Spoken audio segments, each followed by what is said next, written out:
হ্যাঁ, যে সন্ত্রাস দুর্নীতিবাজ হেলিকপ্টার দিয়ে গুলি করা হয়েছে, দুর্নীতিবাজ বাংলাদেশ আমরা চাই না। আমরা স্বাধীন বাংলাদেশ, আমরা স্বাধীন বাংলাদেশই চাই, যে বাঁচতে চাই। আর মানুষ তাদের বিচার চাই, তাদের দেশে আনে, তাদের অর্থগুলো দেশে পাচার হয়েছে, এখন অন্তর্বর্তীকালীন সরকারের এই অর্থগুলো উদ্ধার করা উচিত কিনা? অবশ্যই এটা আমাদের সম্পদ, আমরা চাই আমাদের সম্পদ আমাদের দেশের উন্নতির জন্য কাজে লাগবে। আর দ্রব্যমূল্য সাধারণ জিনিসপত্রের দাম সামনে দাঁড়ান, সামনে দাঁড়ান। আসসালামু আলাইকুম। আমরা চাই এই আন্দোলন থেকে শিক্ষা পাক, যে মনে করেন জনগণের সাথে যে থাকে না তার পরিণতি এরকমই হবে, যে আসবে তারা এই আন্দোলন থেকে, ছাত্রদের আন্দোলন থেকে শিক্ষা নেই, আমাদের জনগণের সাথে যে না থাকবে তার অবস্থা পরিণতি এরকমই হবে, এরকম দেশ ছাড়াই পালিয়ে যেতে হবে। কিন্তু আমাদের সাথে থাকবে, জনগণের সাথে তাদেরকে আমরা চাই। আমরা এমন একটা শাসক চাই যে শাসক জনগণের কথা ভাববে, জনগণের কথা ভাববে, দেশের কথা ভাববে। আমরা কোনো দলমত নির্বিশেষে আমরা এমন শাসক চাই যে শাসক শুধু জনগণের কথা ভাববে, দেশের কথা ভাববে, দুর্নীতি ছাড়া দেশ চালাবে, আমাদের টাকা আমাদের দেশ গড়বে, আমাদের কথা চিন্তা করবে। কিন্তু আমাদের টাকা খেয়ে আমাদের টাকা খেয়ে সম্পদ করবে এমন নেতাকে আমরা চাই। 15 বছর ধরে এত গুম গণহত্যা চালানো হয়েছে, আজকেও 2টা লাশ নিচ থেকে বের করা হয়েছে। এই বিষয়ে আপনাদের মতামত? এই বিষয়ে এটাই তো বললাম যে মনে করেন যে অত্যাচার করবে তার পরিণতি এরকমই হবে। আমরা বিচার চাই। আমার যারা হত্যা গুম করবে, যারা হত্যা গুম করবে তাদের বিচার এরকমই হবে, জনগণ এরকমই করবে, আজ না হয় কাল।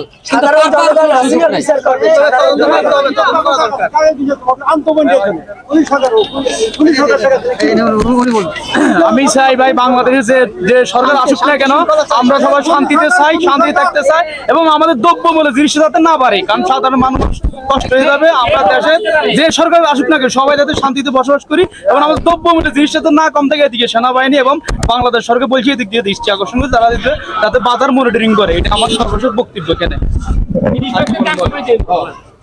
শেখ হাসিনা বাংলাদেশের খুনি সরকার। আমরা বাংলাদেশে পরে 21,000 লোক গুলি করার লোক মারা গেছে, 21,000। এই 15 বছরে 21,000 লোক গুলি করে মারছে, খুনি সরকার। ওর খালি ছিল চেয়ারের দরকার, কোনো জনগণের পাবলিকের গরিবের মেহনতি মানুষের কোনো দরকার ছিল না। খুনি সরকার, ওর কোনো কিছু দরকার ছিল না, ওর ছিল খালি গুলি করার দরকার। আজকে সন্ত্রাসের ভিতরে লাশ পাওয়া গেছে। আজকেও 6 তারিখ আজকেও 2টা লাশ সন্ত্রাসের লাশ পাওয়া গেছে। গণভবনের ভিতরে গণকবর করা হয়েছে, আর গণকবর আছে মানুষদের। এইরকম রক্তচোষা সরকার এই দেশে জানি দ্বিতীয়বার না আসে, যে এই দেশে সরকার গঠিত হোক। হ্যাঁ, এই শিক্ষা জানি তার থাকা উচিত, যে এই দেশের সাধারণ জনগণ কি পারে, ছাত্ররা কি পারে। ধন্যবাদ জানাই ছাত্রদের, আর যে বাইরে আমাদের শহীদ হয়েছে সেনাবাহিনী, যাতে রাষ্ট্রটা ঠিক মতো আমাদের কিছুদিনের ভিতরে নির্বাচন দিয়ে দেয় আর কি, এই হলো অনুরোধ আর কি। আর কিছু পুলিশ জানি এখন সাবধান হয়ে যায়, না তো তাদের কিন্তু আমাদের এই যে স্বাধীনতা অর্জন হয়েছে, স্বাধীনতা অর্জন বড় কথা নয়, এটাকে রক্ষা করা হলো বড় কথা। এখন আমাদের বিজয় হয়েছে, যাই হয়েছে, এটার অতি উল্লাসে আমরা যাতে আনন্দিত না হয়ে, আমরা দেশের কোনো সম্পদ নষ্ট না করি, আমরা যাতে উল্লাসিত না হয়ে কোনো ধরনের ক্ষয়ক্ষতি না করি, এদিকে আমাদের খেয়াল রাখতে হবে। বিশেষ করে আমাদের দেশের ধর্মীয় যে সমস্ত সংখ্যালঘু এবং মন্দিরগুলো আছে সেগুলোকে হেফাজত করতে হবে, যাতে কুচক্রী মহল সেগুলো। আসসালামু আলাইকুম। আমি সবার ইয়েতে একটা কথা বলতে চাই, যেই নতুন কারিকুলাম আসছে আমরা এটা চাই না। এটাতে দেশের মানুষ যে শিক্ষা নিতেছে, যে শিশু বাচ্চারা, এগুলা দেশের ক্ষতি হইতেছে। আমরা এই নতুন কারিকুলাম চাই না, আর এগুলা কোনো বাচ্চাদের কোনো শিক্ষা হইতেছে না। এই কাটাকাটি, এই লেখালেখি, এগুলা তো কোনো শিক্ষা হতে পারে না। আগে যে কারিকুলাম ছিল আমরা ওটাই আবার ফিরে পেতে চাই। আমাদের বাচ্চাদের ভবিষ্যৎ নষ্ট হচ্ছে এভাবে। আমরা এরকম বাংলাদেশ আমরা চাই না। হ্যাঁ, যে সন্ত্রাস দুর্নীতিবাজ হেলিকপ্টার দিয়ে গুলি করা হয়েছে, দুর্নীতিবাজ বাংলাদেশ আমরা চাই না। আমরা স্বাধীন বাংলাদেশ, আমরা স্বাধীন বাংলাদেশই চাই, যে বাঁচতে চাই। আর লাখো লাখো যে মানুষ মারা গেছে, হাজার হাজার ভাই বোন মারা গেছে, আমরা এভাবে চাই নাই। আমরা আর শিক্ষা ব্যবস্থাটা আরো উন্নতি করতে হয়। আমরা এরকম শিক্ষা চাই না যে নতুন কারিকুলাম আসছে এটা আমরা চাই না। আমরা চাই এটা বাদ করতে।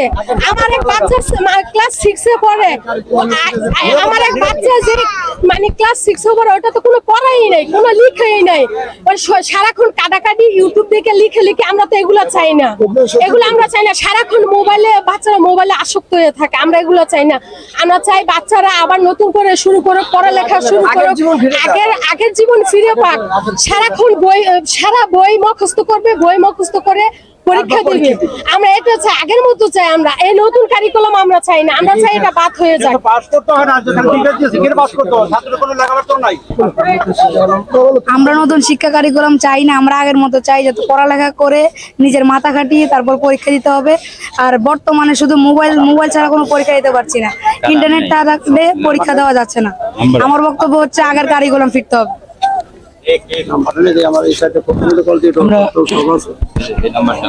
দীর্ঘ 15 বছরের ফ্যাসিবাদী সরকার, ফ্যাসিস্ট সরকার, তাদের জুলুম নির্যাতন থেকে বাংলাদেশের ছাত্র জনতার গণ অভ্যুত্থানের মাধ্যমে বাংলাদেশের জনগণ মুক্তি পেয়েছে।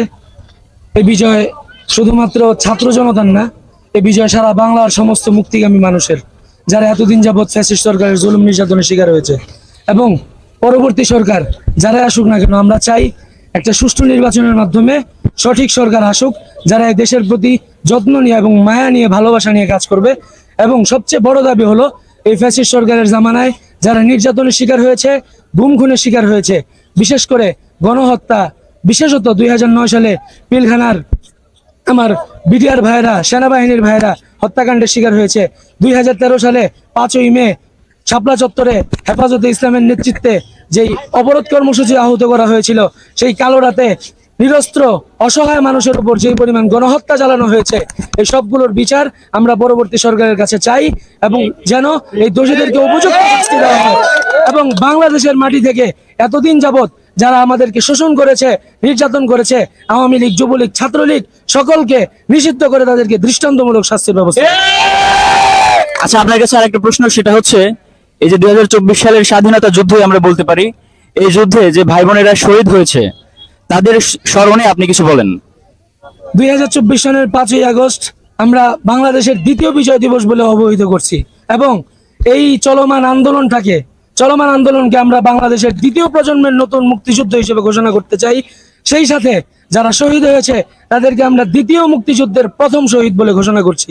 সেই সাথে যারা আন্দোলন করেছে, মুক্তিগামী ছাত্র জনতা, সবাই নতুন বাংলাদেশ গড়ার লক্ষ্যে দ্বিতীয় প্রজন্মের প্রথম মুক্তিযোদ্ধা হিসেবে আমরা নিজেদেরকে গর্বিত মনে করছি।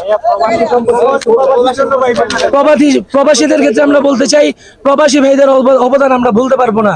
এই যে কিছুদিন যাবৎ তারা সরকারকে রেমিটেন্স দেওয়া বন্ধ করে সরকারকে এক ধরনের বিশাল চাপের মধ্যে ফেলে দিয়েছিল, যার কারণে সরকার খুব চাপে পড়ে গিয়েছিল। এবং তাদের এই ভূমিকাটা অনেক বড় একটা প্লাস পয়েন্ট হয়েছে এই ফ্যাসিবাদ সরকারকে সহজে উৎখাত করার জন্য। আমরা প্রবাসী ভাইদেরকে সশস্ত্র আমরা সালাম জানাই, হাজারো অভিবাদন জানাই তাদেরকে। আপনারা টিকে থাকবে বাংলাদেশ, আপনাদের রেমিটেন্সে বাংলাদেশ নির্ভর করে, বাংলাদেশ এগিয়ে যাবে, নতুন প্রজন্মের বাংলা গঠিত হবে আপনাদের অবদানে ইনশাআল্লাহ। আসসালামু আলাইকুম। আমার কথা হচ্ছে এই বাংলাদেশে পুলিশ জনগণের অনেক অত্যাচার করছে, নাকি ভাই? অনেক অত্যাচার করছে, কিন্তু আমরা চাই না যে পুলিশ জনগণের যাতে কোনো ক্ষতি না করুক, নাকি? তারা সবসময় 24 ঘন্টা জনগণের পাশে থাকে। তাই এখন নিরাপত্তা দেবে, নিরাপত্তা না দিয়ে এখন ছাত্রদের উপর অনেক অত্যাচার করছে।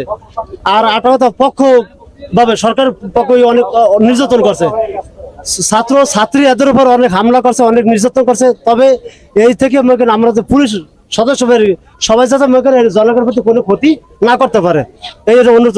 আর আমরা কথা বলতেছি এইটাই যে আগের যে লেখাপড়া জানে, আগে লেখাপড়ার জন্য থাকে, ঠিক আছে? হ্যাঁ। আর যে লেখাপড়া বর্তমানে আগে সারা মোবাইল দেখলে মোবাইল চাইস না, আর আমাকে সারা বলে যে মোবাইল কিনে দিতে বলে। তা আমি এই অনুরোধ করি যে আগের পুনরায় যাদের আগের লেখাপড়া জানি ছাত্রছাত্রীরা পড়ালেখা করতে পারে। এখন তোমরা নতুন করে আবার নতুন একটা দেশ স্বাধীন করেছি আমরা। এরপর আরো প্রবাসী ভাইদেরকে অনেক ধন্যবাদ জানাই, তারা অনেক সহযোগিতা করছে আমাদের। আমার এইটুকুই বক্তব্য।